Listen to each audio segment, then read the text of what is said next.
Hi, so this is my response for week two.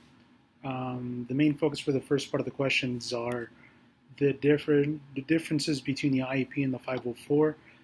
Some of us in this course actually were in RN SPED, so we took a course specifically debating and discussing the differences between IEP and 504.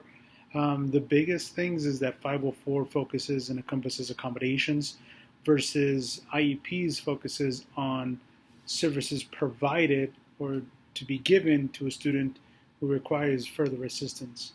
Now, that doesn't mean that if a person who has an IEP can receive 504. However, that doesn't incorporate the same way vice versa.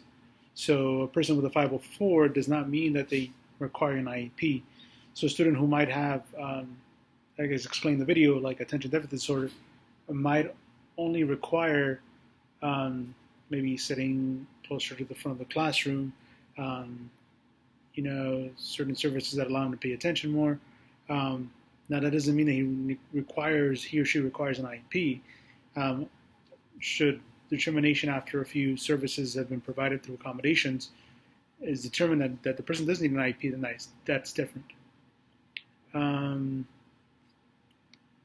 of the difficulties that can be experienced when it's brought into general education is a lot of the times, unfortunately, general ed teachers sometimes don't know how to address these accommodations or these services, whether it's an IEP for a 504.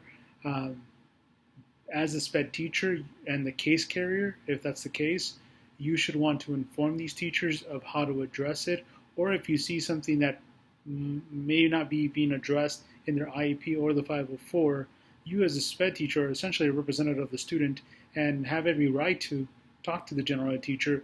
And should the general teacher not want to collaborate, then bringing it up to an administrator or somebody else who's in charge of furthering the education of the student should be brought up. Because once again, the number one priority is the students and how we can support them, whether it's an IEP or 504.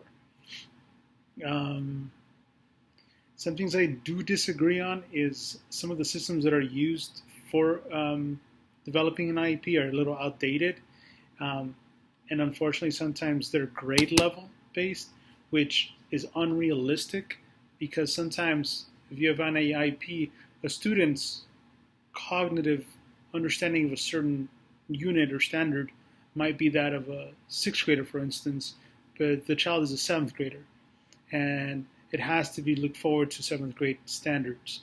And that's unlikely to be met if the student can't even meet the sixth grade standards or goals. And unfortunately, IEPs have that issue, and I disagree with it.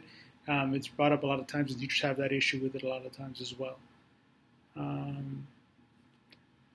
That is it.